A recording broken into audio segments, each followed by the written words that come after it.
Bonjour Jennifer. Bonjour Isabelle. Bonjour à tous. Eh bien, je suis très heureuse d'être avec toi ce midi. Moi aussi. Et nous allons revisiter un classique que l'on mange plutôt l'été. Si je te dis, on va aller se faire voir chez les Grecs ce midi. Salade grecque. Voilà. Bienvenue en Grèce. Et ben voilà, bienvenue en Grèce.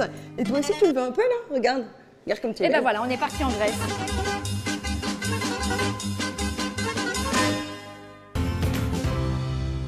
Pour cette salade grecque, nous allons avoir besoin de ciboulette, pois chiches, courges, olives de Kalamata, feta, bulgour, oignons rouges, poivrons, graines de pépins de courge, 2 types d'huile, olives et colza et une pincée de poivre.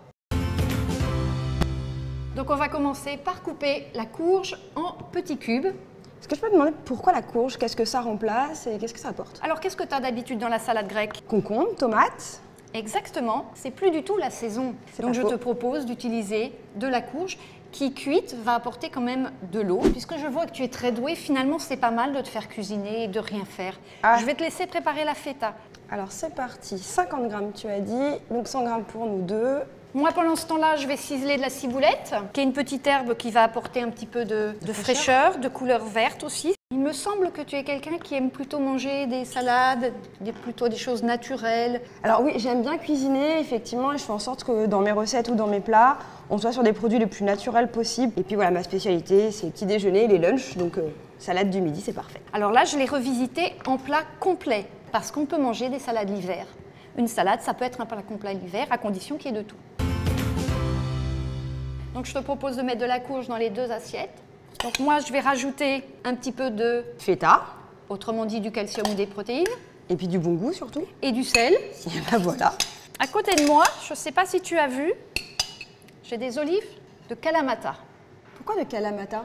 Alors ce sont des olives très spécifiques. On marine dans du vin. C'est pour ça qu'elles ont un goût un petit peu particulier. Tu rajouteras 3 cuillères à soupe de bulgour. Et ça correspond aussi un peu à toute la partie un peu glucide justement qu'il faut pour que ça cale? Oui, effectivement. Le bulgour va apporter des glucides complexes qui va t'apporter de l'énergie. Tu peux rajouter 2 petites cuillères à soupe de pois chiches. Quand on veut avoir un bel apport en protéines, ce qui est important, c'est de mélanger des céréales et des légumes secs, ce qui est le cas ici.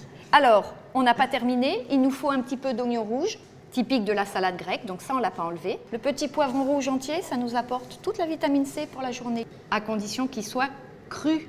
Donc 3 petites cuillères à soupe, c'est ça? Oui.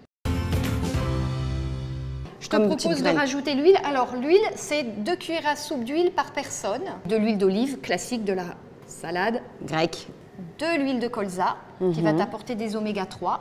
On rajoutera une petite pincée de pépins de courge. Hop, regarde. Parfait, la petite ciboulette. Cette petite touche de ciboulette verte. Est-ce qu'on retrouve notre salade grecque? Franchement, oui. Moi, je suis ravie de cette salade. Allez, on y va? Évidemment. On déguste? Ouais. Alors la courge, parce que ça, c'est le côté un peu nouveau. Honnêtement, je trouve ça super bon. La courge apporte un côté fraîcheur de la salade, mais on sent que c'est quand même bien plus consistant. C'est vraiment le côté plat complet. On retrouve le côté fraîcheur de la salade. Et du coup, Isabelle, des recettes hyper astucieuses comme ça, tu en as d'autres? Oui, tout simplement sur la chaîne de Piccadilly. Abonnez-vous!